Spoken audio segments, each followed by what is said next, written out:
Gerak lari menuju arah Mado. Sampai di Mado, dokter sendiri dihadang, kemudian dipukuli dengan besi, kemudian digiring ke jurang dan langsung ditendang ke arah jurang. Pada pukul 9 lewat sekitar 11 menit, mereka bergerak lagi menuju ke barak yang kedua yang dipimpin langsung oleh saya sendiri sebagai ketua tim. Di situ kami ada 6 orang. Saya sendiri sebagai ketua tim, Paman Celo, Paman Emmanuel Abi, Paman Patra, Suster Christine, Suster Anti dan juga Suster Ella yang sudah menjadi almarhum. Pada saat itu juga mereka melakukan hal yang sama, menghancurkan kaca-kaca jendela dan juga memukul pintu-pintu, berusaha untuk masuk ke dalam untuk menyerang kami.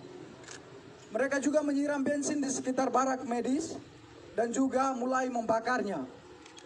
Saat pembakaran terjadi, yang ada di dalam puskesmas hanya tersisa saya, Paman Patra dan juga ketiga suster itu.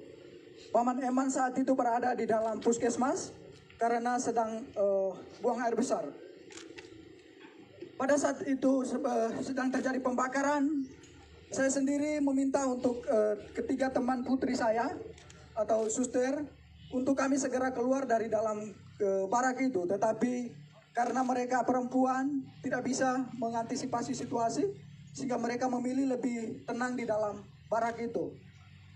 Makin lama asap makin tebal, rumah sudah mulai barak sudah mulai terbakar, sehingga saya memilih untuk mengurung ketiga teman suster tadi bersama saya langsung di dalam kamar WC karena agak lebih aman.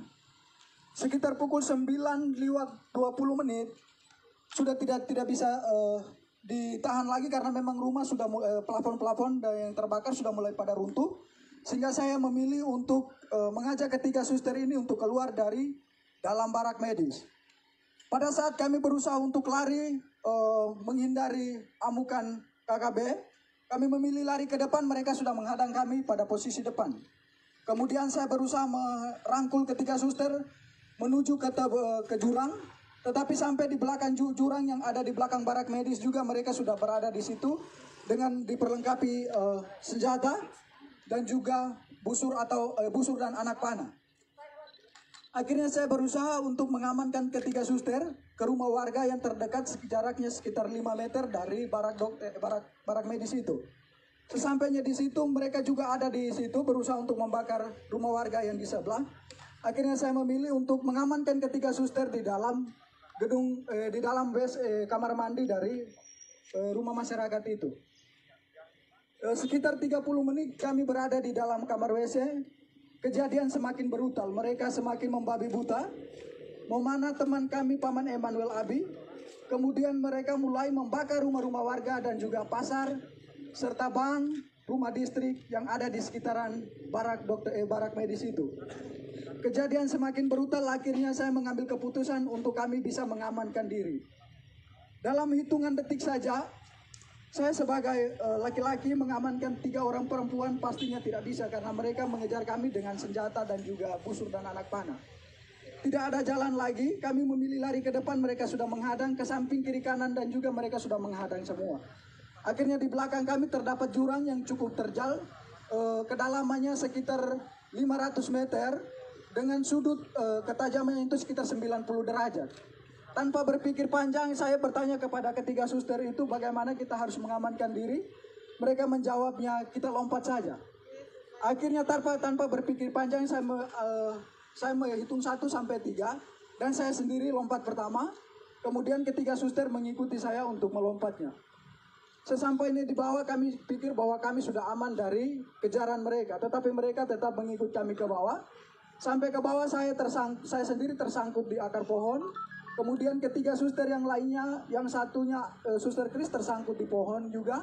Suster Ella tersangkut di antara semak-semak. Kemudian Suster Anti, dia melompat jaraknya sekitar 150 meter ke kedalaman jurang ini gitu. Dan dia juga tersangkut di semak-semak. Mereka terus mengikut kami ke bawah, kemudian mendapati Suster Anti di bawah. Kemudian mereka naik, dapat lagi Suster Ella yang sekarang sudah ada di almarhum. Kemudian mereka dapat lagi Suster Chris. Saya sendiri mereka tidak dapat karena saya sembunyi di antara tebing dan juga akar-akar. Kemudian mereka mengumpulkan ketiga suster ini. Kemudian mereka semakin membabi buta. Mereka mulai menelanjangi suster dengan tidak membuka pakainya secara sopan, tetapi mereka menelanjangi dia dengan parang tajam atau parang, langsung dipotong saja pakaian mereka, mulai dibuka dari baju sampai celana dalam semuanya. Mereka tiga ditelanjangi, kemudian mulai dianiaya secara tidak manusiawi. Paha mereka ditikam, muka mereka ditonjok, kemudian minta maaf tetapi kemaluan mereka ditikam juga dengan parah. Kejadian semakin brutal karena jumlah mereka semakin banyak. Akhirnya suster-suster ini tidak berdaya lagi. Mereka semakin lemah, akhirnya mereka pingsan.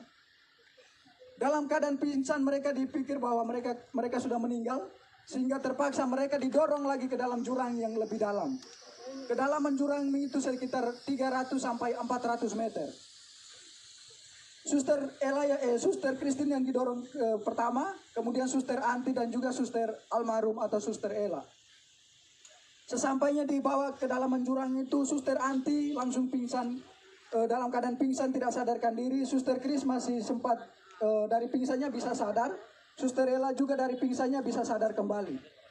Akan tetapi dalam keadaan itu mereka tetap ikut ke bawah. Kemudian Suster Anti dan Suster Chris masih bisa bertahan untuk memilih untuk menghindar dari mereka dengan menyembunyi di semak-semak. Suster Ella yang sudah tidak, walaupun dalam keadaan sadar tetapi sudah tidak berdaya, nyangkutnya di pohon sehingga mereka ikut ke bawah lalu membunuhnya secara babi buta dengan menikam di bagian perut-perutnya dan juga kemungkinan mulutnya dibelah. Sehingga Suster Almarhum dinyatakan meninggal pada saat itu. Kemudian teman-teman yang lain dari barak dokter, Paman Lukas dan juga Paman Siti, Suster Siti, mereka langsung bergegas menuju ke mengamankan diri di Koramil dengan pengamanan para TNI yang ada di tempat itu. Kemudian Paman Denny memilih untuk mengungsi, bertahan di rumah warga. Dokter sendiri langsung ditendang ke jurang. Paman Gerard yang lari bersama dokter ke Mado, sampai dengan detik ini juga belum ditemukan. Suster Ella yang menjadi almarhum sudah ditemukan 2 hari yang lalu, sekitar pukul 17:30 kami berhasil menemukan dia bersama Suster Chris. Suster Chris bertahan selama 3 hari berada di bawah jurang itu. Puji Tuhan dia masih hidup. Yang meninggal hanya Suster Ella. Dia sudah ditemukan dalam keadaan tidak bernyawa. Mukanya sudah penuh pada belatung karena dibelah semua. Luka-lukanya sudah pada belatung semua. Dan kemungkinan ini hari ke-5, ke-6 ya. Sehingga mungkin almarhum tinggal tulang atau daging, sisa-sisa dagingnya saja. Kemudian Paman Lukas dan juga Pak Suster Siti langsung diamankan oleh pihak tentara yang ada di Koramil menuju ke pos Pamtas 403 yang ada di ketinggian atau yang di puncak. Kemudian Paman Denny juga dari rumah warga bergegas menuju ke Koramil mengamankan diri di pos Pamtas bersama dengan pihak dari Koramil juga. Dokter sendiri bertahan selama berada di jurang dari pukul 9 lewat sampai sekitar pukul 9 malam. Baru dokter dari jurang menuju ke arah pos Pamtas 403.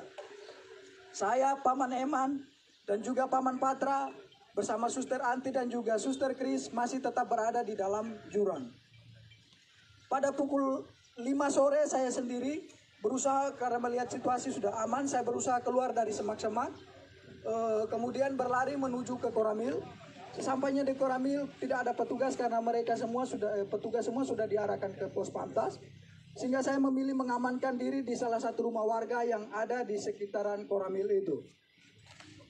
Paman Patra tetap memilih dan juga Paman Eman tetap memilih bertahan di jurang bersama dua suster, tetapi posisinya terpisah.